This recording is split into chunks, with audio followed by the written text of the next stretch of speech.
see, I bought an e-bike online and I've been waiting for it to arrive for weeks now. So when finally I received notification for UPS that it was out for delivery, I went and sat on the front step and anxiously waited for it all day. To kill time and to relieve my anxiety as well, I started playing with my new drones outside. I even sent the drone to look for the UPS truck, but UPS simply never showed up.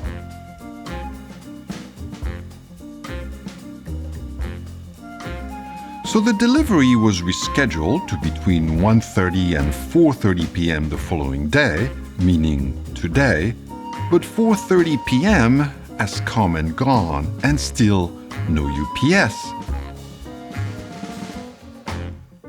It is to the point where I'm starting to wonder if something went wrong with my package. I am sure that some of you are wondering what in the world has gotten into me. Why did I buy an e-bike in the first place?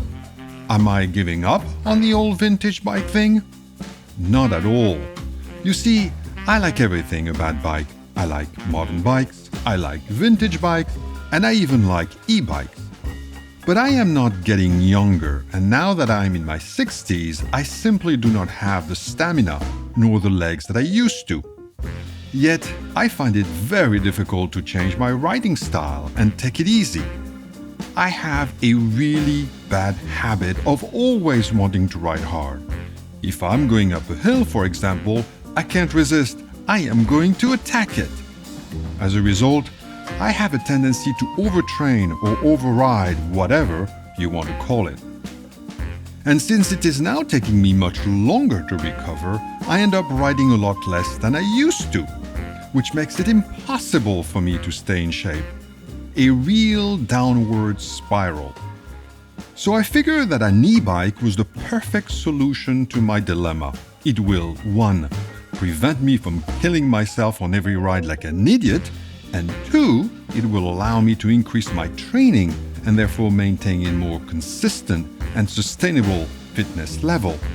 A win-win solution in my book.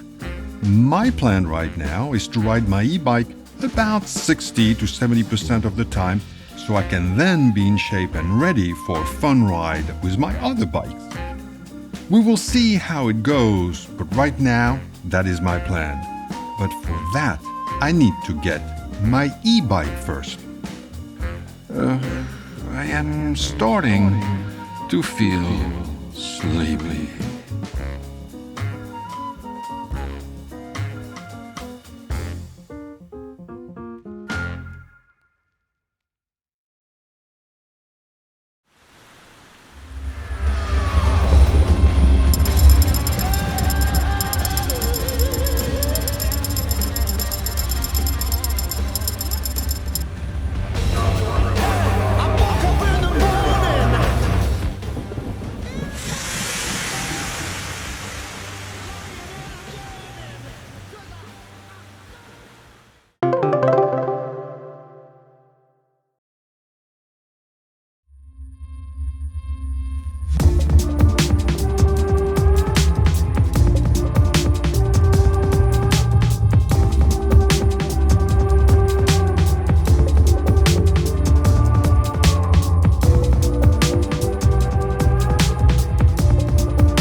I have finished putting together my 2023 BMC Roadmachine 01 AMPX2. I think that's right, quite a mouthful. I have mounted the pedals, the bottle cages. I have torqued all the bolts to spec. I have inflated the tires. I've done a first setup of the saddle, and I did a complete check of the bike. So I'm pretty much ready to go on my first ride. This bike comes with a SRAM Rival Itape Accept group set. It has a disc brake front and rear. It has one chainring in the front, so no derailleur in the front. I noticed, however, that if you wanted to mount a front derailleur, you could. It has the setup here for a brace-on derailleur. You would need to spend a little money, but you could do that. In the rear, it has 12 speed. It's a 1044 cog, so a massive cog in the rear. It comes with gravel tires, 35 millimeter Pirelli Shinturato. I really like the Pirelli Shinturato. Those are the tires that I used when I did L'Eroica, and I think they are terrific. It has a Physic saddle. Not too crazy about that. Nothing wrong with Physic. I think it's a great brand, but it's not a good fit for me. I typically don't find Physic saddle very comfortable, but hey, I'm willing to give it a chance. We'll see how it goes.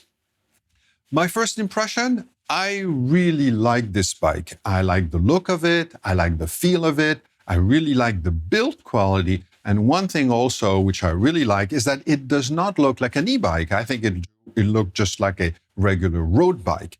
The only thing that gives it away is maybe the display that's mounted on the top tube.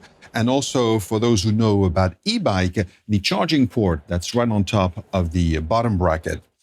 It feels a bit heavy. There is no question about that. You can definitely feel the weight of the motor and of the battery. Another thing that you also really notice is that the center of gravity of this bike is much lower than in any regular bike. And that makes sense because the motor is mounted in the bottom bracket and the battery is mounted in the lower part of the top tube. But from what I understand, that's actually a good thing from a bike handling standpoint.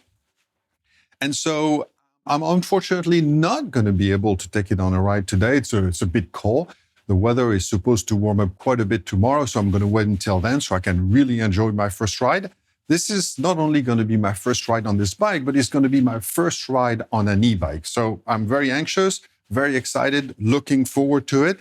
Once I've had a chance to ride it around quite a few times and test it and play around with it, I'll definitely make another video and share my impression with you. But for the time being, that's all I have for you. And thank you for watching, and I'll see you soon in my next video.